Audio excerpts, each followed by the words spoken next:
Stellar Transformations, episode 58. Untuk melihat video selengkapnya, sahabat bisa kunjungi playlist yang telah Sabta Novel sediakan. Yuk mari, kita berimajinasi bersama dan masuk ke alur ceritanya.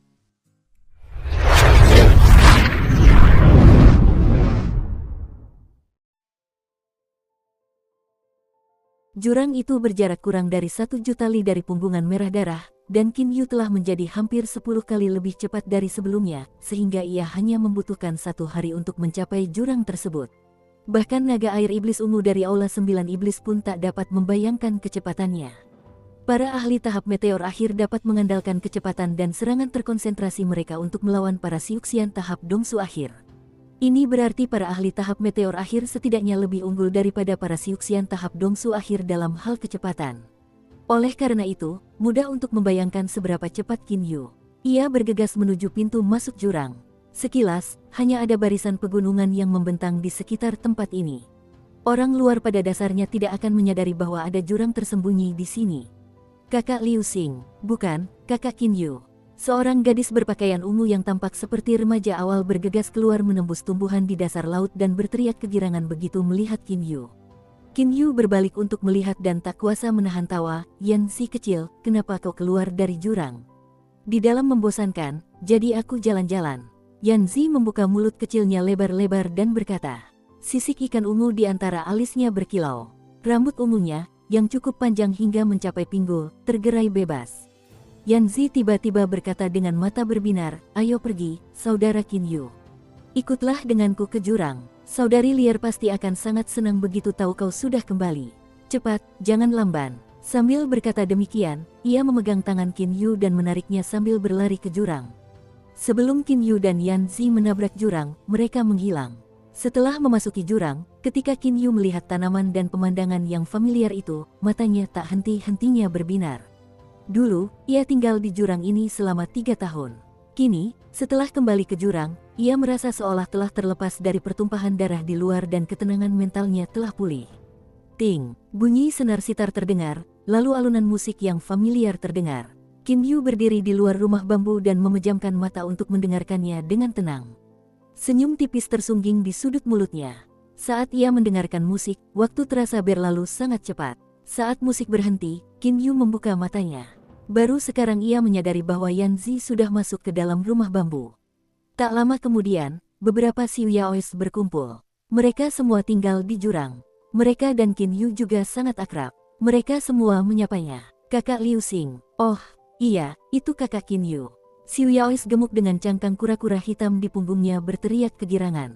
Qin Yu berkata sambil tersenyum ketika melihatnya, "Jadi itu kamu, gendut. Ada juga Tini dan Silver Shell di sini. Fei Fei sudah lama tidak ke sini, jadi, tanpa ada yang mengalahkanmu, waktumu pasti berlalu dengan sangat nyaman, kan?"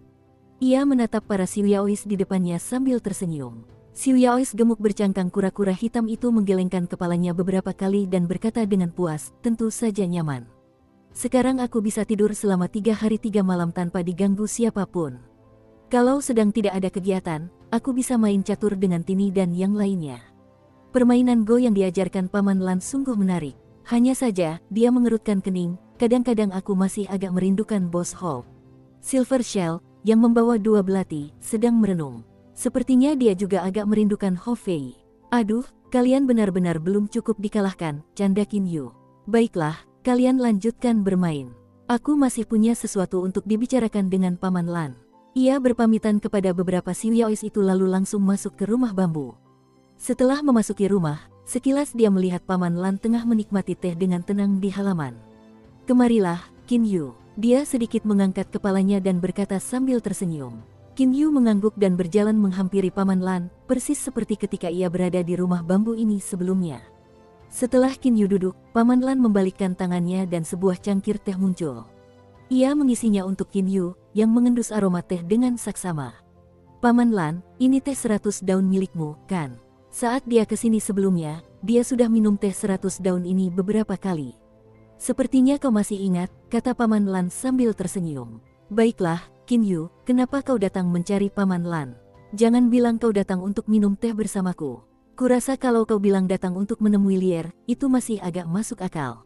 Candanya, Setelah nama liar disebut, Qin Yu menoleh dan melihat ke kamarnya.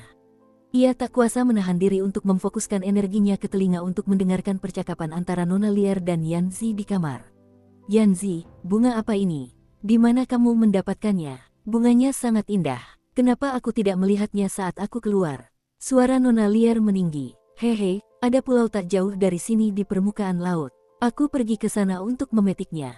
Masih banyak bunga di sana, tapi bunga jenis ini hanya hidup di darat dan tidak bisa tumbuh di laut. Aku harus menyimpannya di gelang penyimpananku untuk membawanya ke sini. Apa yang kau dengar, bocah? Suara Paman Lan tiba-tiba terdengar di telinganya. Ah, Qin Yu terbangun kaget dan menatap Paman Lan, yang tampak tersenyum tanpa senyum. Ini, benar, Paman Lan, tadi Paman bertanya kenapa aku kembali ke sini, kan? Aku memang kembali karena ada urusan penting dan aku butuh bantuan Paman. Paman Lan berkata dengan nada tidak puas, jangan mengganti topik. Qin Yu hanya bisa tersenyum dan bertingkah bodoh. Aku bisa menebak apa yang kau inginkan dariku.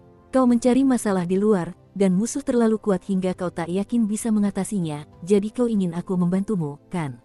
Paman Lan menatap Qin Yu dan berkata sambil tersenyum. Qin Yu tiba-tiba merasa bahwa tatapan Paman Lan kepadanya seakan mampu melihat isi pikirannya. Pakar, dia benar-benar ahli. Qin Yu kagum dalam hati. Tak ada gunanya berbohong, jadi ia berkata dengan tulus, aku mencari masalah dengan membunuh naga air iblis ungu. Tapi untuk saat ini, tidak ada bahaya karena musuh masih belum tahu akulah pembunuhnya. Aku datang untuk meminta bantuanmu, kalau mereka tahu kebenarannya. Kau juga tahu temperamen Fei Fei. Kalau sampai terjadi pertarungan sungguhan, dia pasti tak akan bisa menahan diri. Kau tak ingin melihat Fei Fei dan aku dipukuli sampai mati oleh musuh, kan? Membunuh naga air iblis ungu. Tidak, ini bukan sumber masalah. Mata Paman Lan yang tajam menatap Qin Yu, sumber masalahmu adalah pedang giok itu. Tapi itu juga bisa menjadi berkah untukmu. Qin Yu tercengang. Paman Lan, kamu. Dia tercengang. Mungkinkah Paman Lan memiliki kemampuan cenayang? Dia hanya memberitahu Xiao Hei dan Hou Fei bahwa dia mendapatkan pedang giok itu. Lagi pula, mereka berdua belum memberitahu Paman Lan tentang itu, jadi bagaimana Paman Lan bisa tahu? Ini benar-benar agak terlalu menakutkan. Kau pikir kau bisa membodohiku dengan begitu sedikit kelicikan? Pedang giok itu memang merepotkan, tapi kau memang pantas memilikinya, kata Paman Lan setelah merenung sejenak. Qin Yu mendengarkannya dengan saksama. Semakin sering ia berkomunikasi dengan Paman Lan, semakin ia merasa Paman Lan tak terduga. Di saat yang sama, ia merasa Paman Lan memperlakukannya dengan sangat baik. Ia juga percaya bahwa semua yang dikatakan dan dilakukan Paman Lan adalah untuk kebaikannya. Tuan Liu Xing, oh, Tuan Qin Yu, Anda sudah kembali. Nona Liar keluar dari kamarnya. Ia berpakaian biru dan rambut panjangnya diikat hanya dengan ikat rambut. Yanzi ada di sampingnya. Jelas Nona Liar sangat senang melihat Qin Yu. Mereka sudah lama berpisah, jadi ketika Qin Yu melihatnya lagi, matanya berbinar. Ia langsung berkata, Nona Liar, saya kembali kali ini karena ada beberapa hal yang perlu dibicarakan dengan Paman Lan.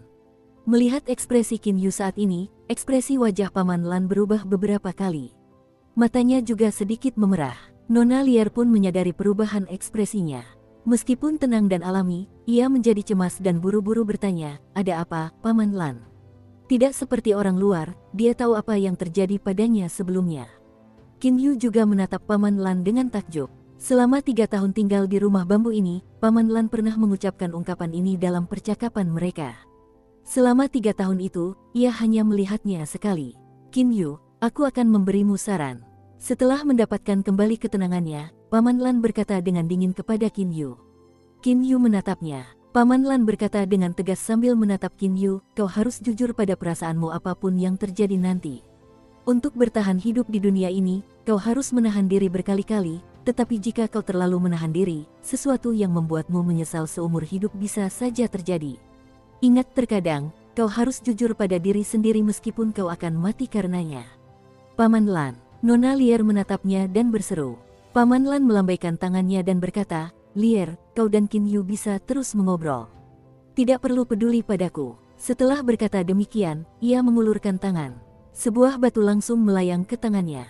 Batu itu kemudian memancarkan banyak sinar ungu, biru, dan hijau. Dalam sekejap, batu itu berubah menjadi pemancar. Qin Yu, aku tahu kenapa kau datang mencariku kali ini. Jika kau dalam bahaya, Kirimkan saja pesan ke pemancar ini dengan indera sucimu, dan aku akan segera tahu. Paman Lan langsung melempar pemancar yang baru saja ia tempa kepada Qin Yu. Qin Yu merasa sangat ragu.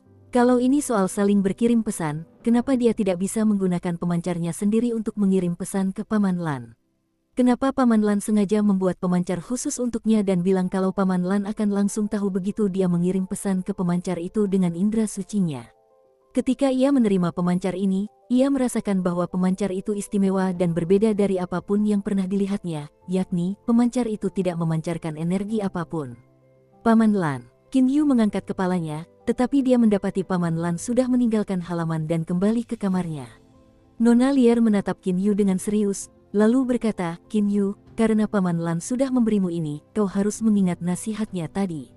Jangan lupakan itu. Setelah itu, ia menghela napas. Tidak ada yang tahu apa yang sedang dipikirkannya. Qin Yu sangat ragu dalam hatinya. Namun dia masih mengingat nasihat itu.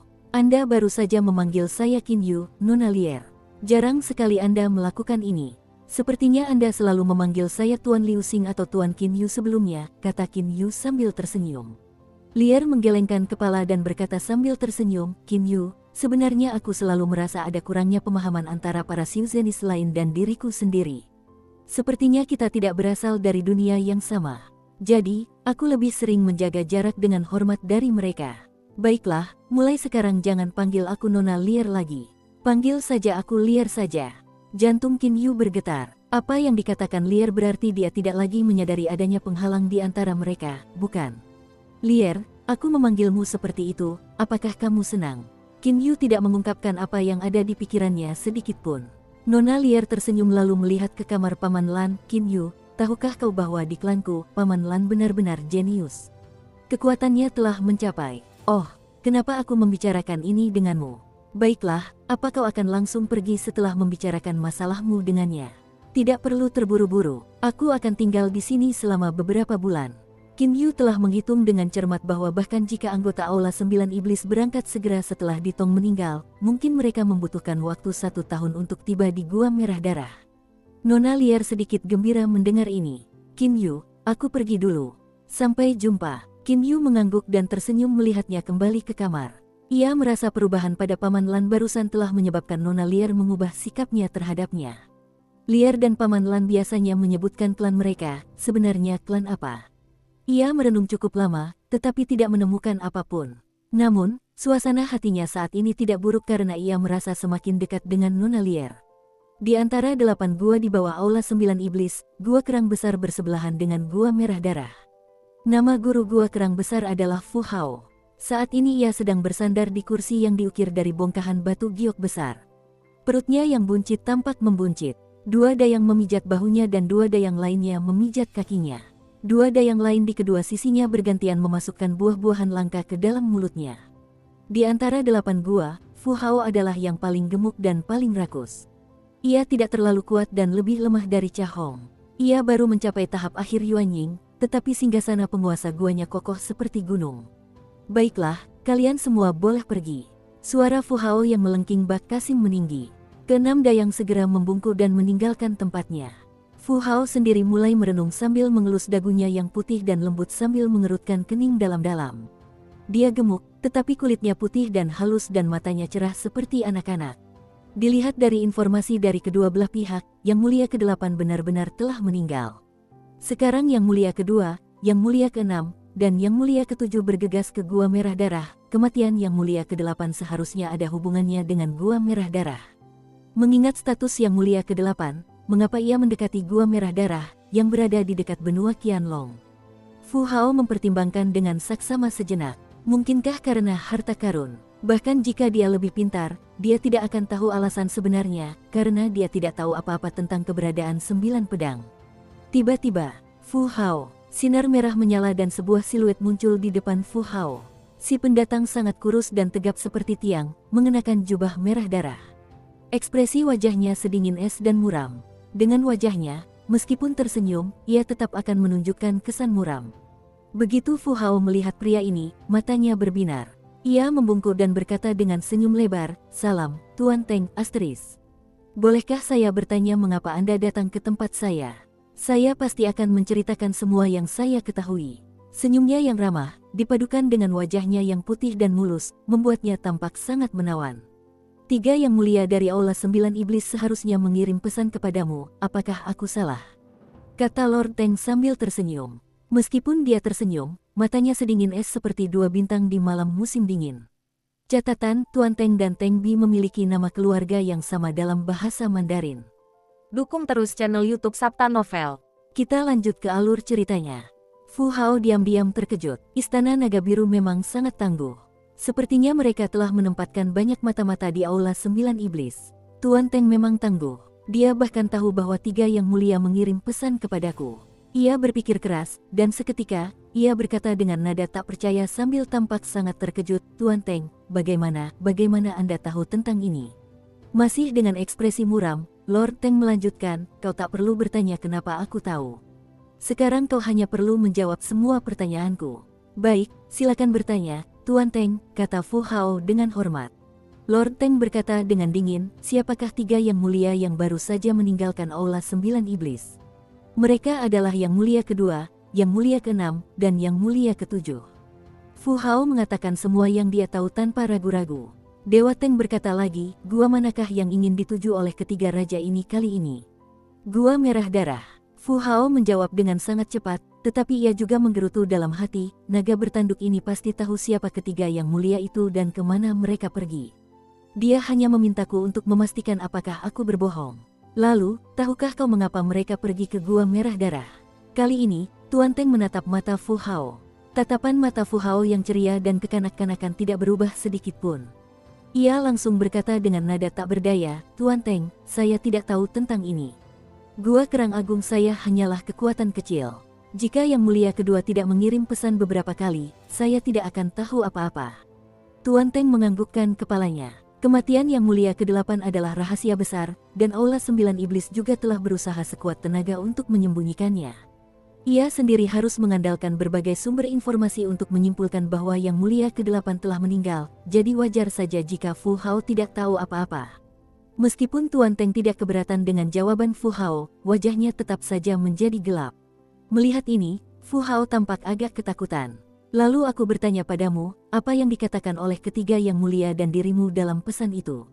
Tanya Lord Teng segera. Fu Hao langsung berkata dengan panik, ada banyak hal karena yang mulia dan saya sudah beberapa kali berkirim pesan. Apa yang ingin Anda sampaikan? Wajah Tuan Teng berubah warna. Ia berteriak, apa yang dia pesan untuk ditanyakan? Ceritakan semuanya secara detail. Jangan sampai ada yang terlewat. Ya, Fu Hao langsung menjawab dengan tergesa-gesa, yang mulia pertama-tama bertanya kepada saya apakah ada perubahan di Gua Merah Darah. Kemudian saya memberitahu mereka bahwa Cha Hong telah terbunuh dan seorang penjaga bernama Liu Xing telah mengambil alih posisi kepala gua yang baru. Tuan Teng mengangguk dengan wajah tanpa ekspresi. Fu Hao melihat ekspresinya lalu buru-buru melanjutkan, setelah itu, yang mulia kedua memerintahkan saya untuk mengirim pesan kepada kura-kura hitam tua King Xuan, memberitahu dia bahwa dia telah ditunjuk sebagai penguasa baru Gua Merah Darah. Tuan Teng terus mendengarkan sambil menatap Fu Hao. Kura-kura tua King Xuan itu kemudian pergi untuk merebut posisi itu, tetapi ia dibunuh oleh penguasa gua baru, Liu Xing, hanya dalam satu gerakan. Liu Xing itu benar-benar mengerikan. Kurasa dia seharusnya sudah mencapai tahap Dongsu Tengah. Yah, aku benar-benar tidak mengerti mengapa seorang ahli yang bisa membunuh King Xuan dalam satu pukulan seperti dia bersedia menjadi penjaga sebelumnya. Ini sungguh aneh. Fu Hao mulai mengoceh. Jangan bicara omong kosong. Aku tidak menanyakan hal lain padamu. Aku hanya peduli dengan pesan antara Di King dan dirimu, teriak Lord Teng dingin. Ya, Fu Hao buru-buru menurut. Setelah ketiga yang mulia tahu tentang ini, mereka tampaknya sangat peduli pada penguasa gua Liu Xing ini.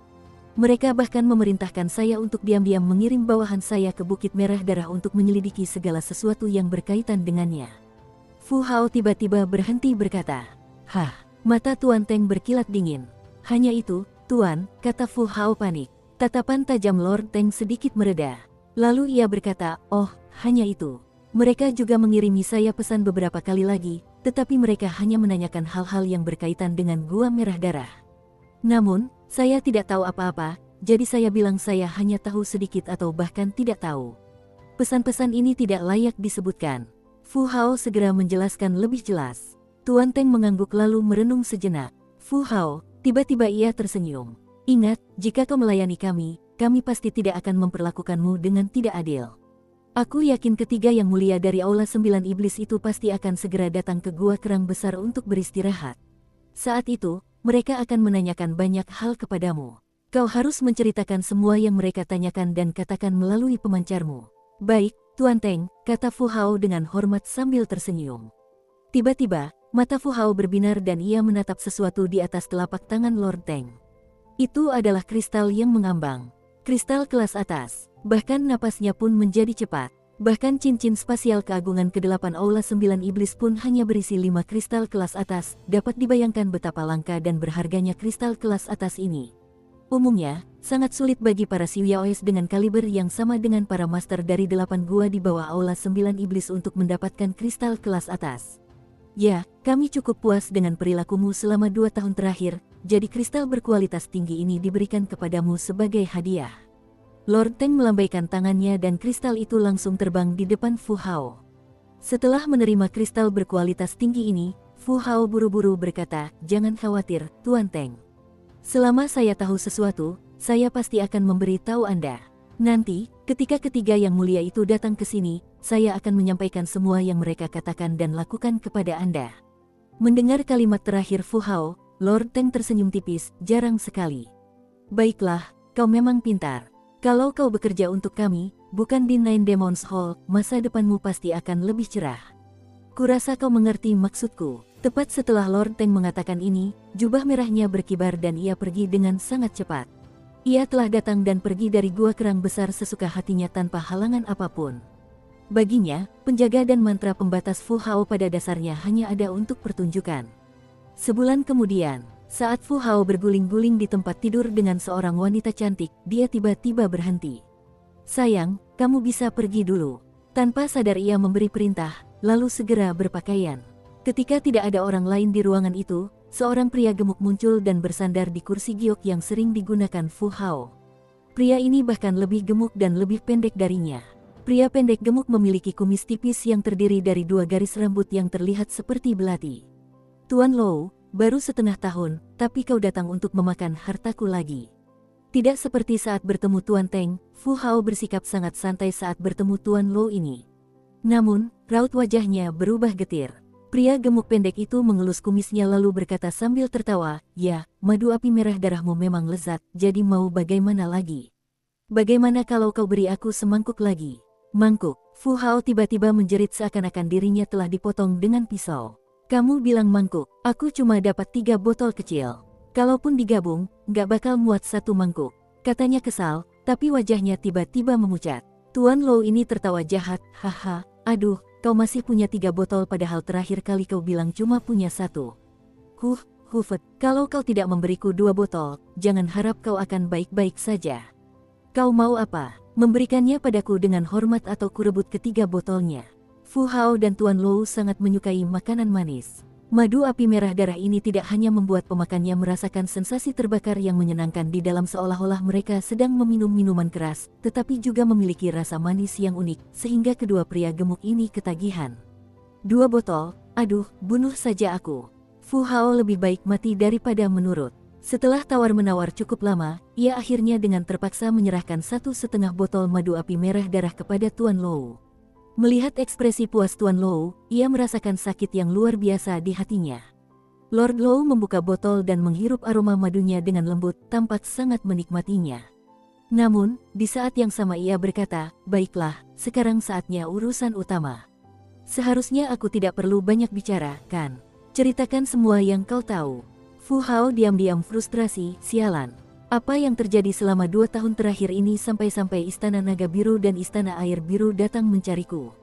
Mungkinkah aku menjadi populer, tapi aku juga mendapat banyak keuntungan?"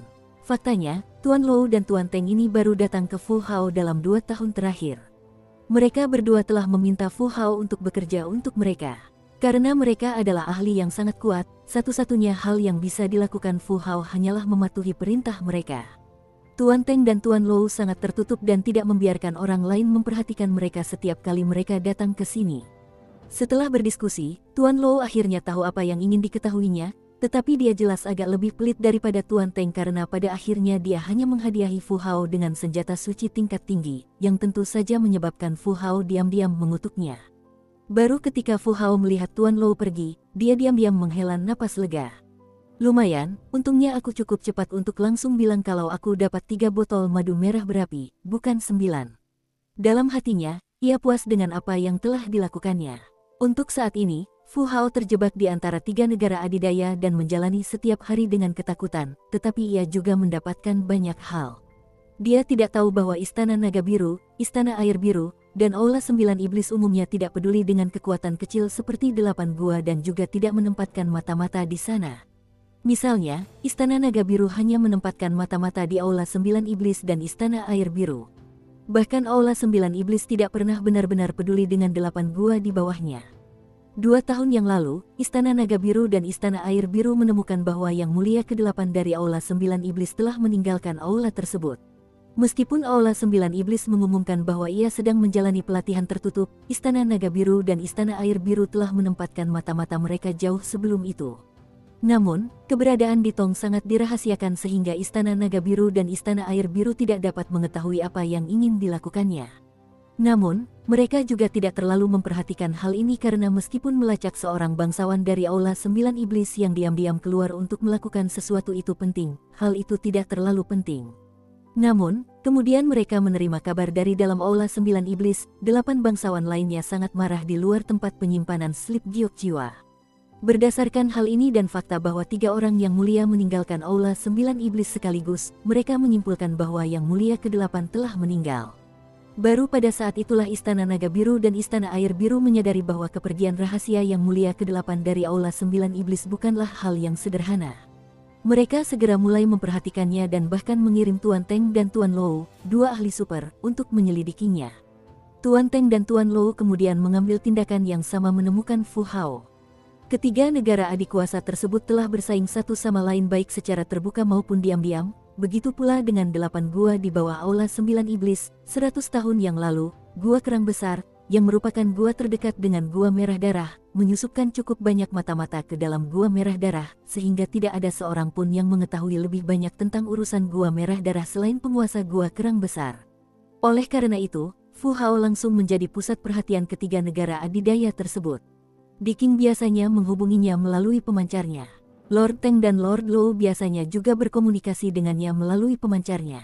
Hanya saja kali ini mereka tahu bahwa 3 Yang Mulia akan segera datang ke Gua Kerang Besar dan tidak akan lama lagi mencapai Gua Merah Darah dari Gua Kerang Besar, jadi mereka secara pribadi menemui Fu Hao dan memberinya hadiah. Istana Naga Biru menduduki peringkat pertama di antara 3 negara adidaya dan penguasanya telah menunjukkan bahwa dirinya benar-benar layak disebut sebagai pakar nomor 1 di dunia Xiuzhen di luar negeri dengan memberi Fu Hao jauh lebih banyak daripada yang diberikan oleh Istana Air Biru. Qin Yu, sejujurnya, sepertinya kamu tidak mengerti permainan Go. Soal permainan catur ini, meskipun kamu yang mengajarkannya kepadaku, lihat, cek. Lier menggerakkan kudanya. Qin Yu langsung tercengang. Rajanya masih bisa bergerak, tetapi ia melihat kuda liar yang lain sudah berada di posisi yang tepat dan akan langsung membuatnya skakmat. Ia tidak punya jalan keluar. Lier, kamu menang lagi. Dia tidak punya pilihan selain menyerah. Sebenarnya dia mengerti permainan Go. Menurut kakek Lian, dia bahkan termasuk tingkat menengah di benua Qianlong. Namun, setiap kali dia bermain liar, dia terpaksa mengakui kekalahan setelah 100 langkah. Qin Yu diam-diam frustrasi, bisakah aku disalahkan? Dia selalu mengalahkanku setelah 100 gerakan. Selisihnya terlalu besar. Mungkin dia bahkan menunggu sampai setelah gerakan ke-100 untuk menghabisiku agar aku bisa menyelamatkan muka. Saat bermain Go dengan liar, ia menyadari bahwa terkadang bidak liar baru berguna setelah 100 langkah. Qin Yu diam-diam terkejut dengan hal ini. Kemampuan kalkulasi liar memang sudah terlalu kuat. Bagaimana mungkin ia bisa merencanakan begitu banyak langkah sebelumnya? Dengan demikian, Qin Yu terpaksa mengakui kekalahan berulang kali. Namun, sebagai putra klan Qin, ia tidak menyukai hal ini, jadi ia menyarankan untuk bermain catur. Liar sama sekali tidak tahu apa-apa tentang permainan ini, tetapi Qin Yu bahkan cukup kejam untuk menjelaskan berbagai aturannya secara samar-samar kepadanya. Baru setelah ia bergerak, Qin Yu menjelaskan sedikit tentang aturannya. Berkat ini, dia memenangkan permainan pertama. Baru setelah permainan ini Lier memiliki pemahaman kasar tentang aturannya. Di game kedua, Qin Yu jelas merasakan peningkatan pesat dalam kemampuan caturnya. Berkat pengalamannya bermain catur selama bertahun-tahun dan membaca cukup banyak buku panduan catur di Misty-Villa, ia berhasil memenangkan game kedua dengan susah payah. Namun, dia selalu kalah sejak game ketiga. Martabat kejantanannya telah lenyap. Ia mengira dirinya cerdas dan bahkan ayahnya, Qin De, akan kesulitan mengalahkannya, tetapi Lier telah mengalahkannya dengan sangat mudah. Setiap kali mereka bermain, baru ketika permainan hampir berakhir, Qin Yu menyadari betapa akuratnya gerakan Lier. Qin Yu, jangan berkecil hati. Faktanya, kemampuan caturmu. Qin Yu langsung menatap Lier. Hanya sedikit lemah. Ia tak kuasa menahan rasa sedih. Sebenarnya ia ingin mengatakan bahwa keahliannya sangat lemah, tetapi akhirnya ia menunjukkan belas kasihan. Begitu Lier melihat ekspresi Qin Yu, ia berkata seolah-olah ia seorang guru, karena keahlianmu lemah, kau harus belajar dengan saksama. Aku akan bermain dengan Paman Lan sebentar lagi dan kau harus memperhatikannya dengan saksama. Sudah setengah tahun berlalu, Qin Yu sering bermain catur dengan Lier selama ini, dan ia sering kalah. Baiklah, katanya sambil tersenyum. Sebenarnya, ia tidak terlalu peduli soal menang dan kalah dalam catur. Namun, ia menyukai ekspresi bijak Lier saat bermain catur, yang selalu memberinya perasaan damai dan tenang. Tiba-tiba, ia berubah serius. Lier, ada yang ingin kukatakan padamu. Ada apa? Tanya Lier sambil tersenyum. Aku akan pergi besok, sudah waktunya aku kembali ke Gua Merah Darah. Sebenarnya, seharusnya dia sudah meninggalkan tempat ini sejak lama, tetapi dia menunda keberangkatannya. Sekarang dia tahu bahwa anggota Aula 9 Iblis bisa datang kapan saja dalam 1 atau 2 bulan, jadi dia tidak punya pilihan selain kembali. Lier terkejut, ia telah bermain catur dengan Qin Yu setiap hari selama setengah tahun terakhir, jadi untuk saat ini, dalam hatinya, ia agak enggan berpisah darinya. Tapi kemudian dia langsung berkata lagi sambil tersenyum, setelah kamu selesai mengurus semua urusanmu, kamu harus sering mengunjungiku. Dan setelah kembali, jangan lupa mengasah kemampuan caturmu, oke? Qin Yu menganggukkan kepalanya. Tentu saja, dia berkata dengan sangat tegas.